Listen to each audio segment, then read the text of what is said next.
Donc aussi ce qui a été fait avant d'attaquer à labourer. Donc tout le champ n'a pas été fait encore.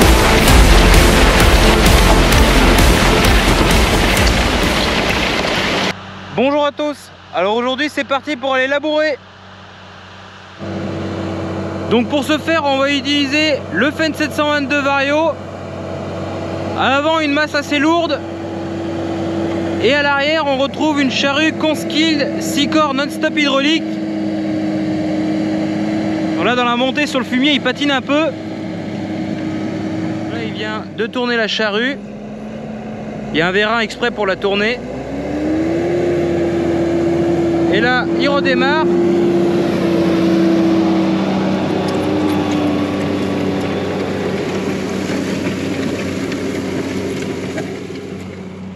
Aussi ce qui a été fait avant d'attaquer à labourer. Tout le champ n'a pas été fait encore parce qu'il nous manque du fumier, mais on en a écarté pas mal. On peut voir au sol qu'il y a une bonne couche. On a répandu à peu près 30 tonnes de fumier à l'hectare. Donc il faut savoir que le fumier que l'on a répandu au sol, il est constitué de 5 à 6 unités d'azote par tonne environ. On fait le calcul, 30 tonnes par hectare. Je vous mettrai le calcul à l'écran, parce que là je ne l'ai pas de tête. Donc ça nous fera déjà tout ça de disponible pour les plantes. Alors bien évidemment, tout ce qui est épandu ne sera pas assimilable la première année. On considère à peu près qu'il y a 50% qui est assimilable par la plante la première année. Et c'est surtout l'année d'après qu'on va voir l'effet. Parce que la première année, il faut quand même que le fumier arrive à se décomposer. C'est pas évident d'avoir les 50%. Mais l'année d'après c'est flagrant. Donc en général, là où on met du fumier plusieurs années de suite sur les parcelles, c'est le fumier de l'année précédente que l'on a épandu qui joue sur la culture. Donc ça c'est dû au processus de minéralisation du fumier. Ici anciennement c'était une prairie. Donc une prairie qui a été implantée depuis plus de 7 ans. Et en bas, le précédent c'était du blé. Donc c'est un échange de parcelles qu'il y a eu cette année. Là, cette année, on y travaille comme ça. Là, l'épaisseur fumier qu'il y a au sol, c'est impressionnant. Là, la culture qui va y être implantée dans les prochaines semaines, ce sera du maïs qui sera à destination des vaches pour nourrir le bétail cet hiver. Donc ici, en haut, on peut voir que le terrain est assez sableux. Il y a même quelques cailloux. Dès qu'on arrive un peu plus bas dans le champ, dans cette zone-là, les mottes sont beaucoup plus grossières. C'est tout à fait normal, c'est la typologie du terrain qui n'est pas du tout la même. Ici on est sur un terrain qui est beaucoup plus argileux, d'où la présence de grosses mottes. Donc ici on arrive à la frontière entre la prairie et le blé.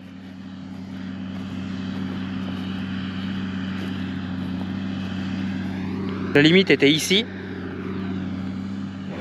Le labour qu'on est en train d'effectuer, ça va permettre de retourner la terre pour travailler le sol.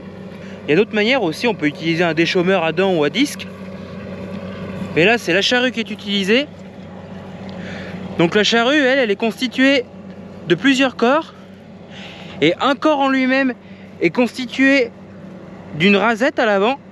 Donc la rasette qui va venir enfouir le fumier et tous les déchets de récolte. Et derrière on retrouve l'oreille qui va venir retourner la terre.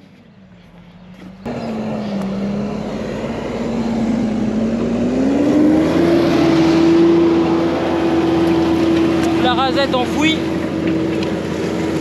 et l'oreille retourne la terre. La rasette elle enfouit bien au fond de l'arrêt les déchets.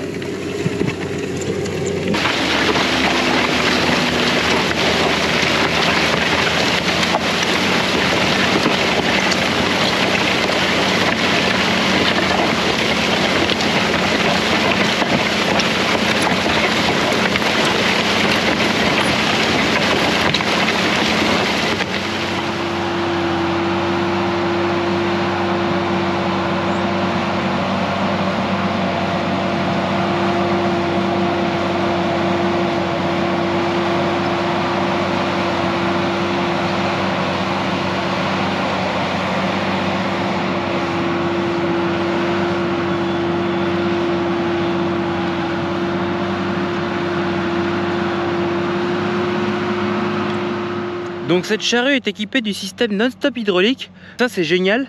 C'est un système de sécurité qui est monté sur le corps. Ce système de sécurité est composé d'une boule d'azote qui est reliée à un vérin. Et quand le corps il va rencontrer un obstacle, par exemple une pavasse ou une racine d'arbre, le corps il va relever le nez sans rien casser.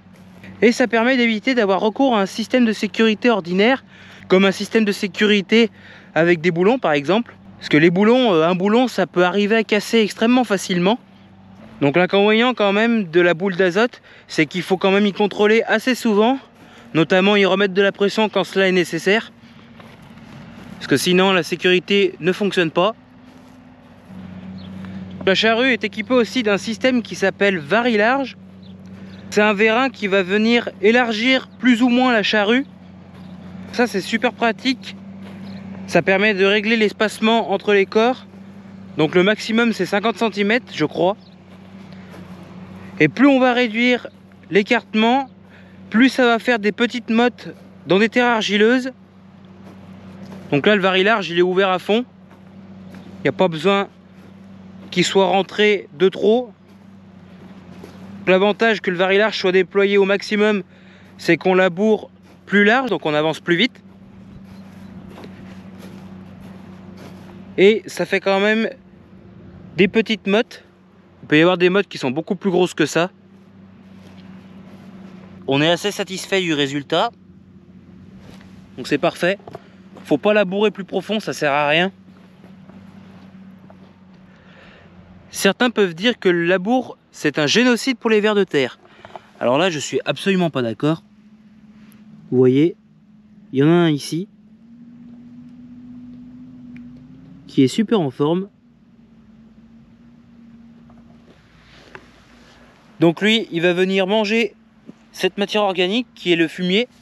Tout ce qui est enfoui au fond de l'arrêt, le ver de terre va y manger. Et ensuite, il y aura tout le processus de minéralisation. Donc tout d'abord, on va commencer par avoir l'état d'azote ammoniacal.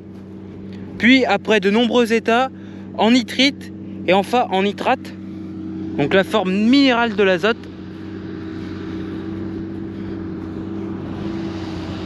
C'est assez complexe, j'essaierai de vous faire une vidéo à l'occasion pour vous expliquer tout ce qui est minéralisation et azote.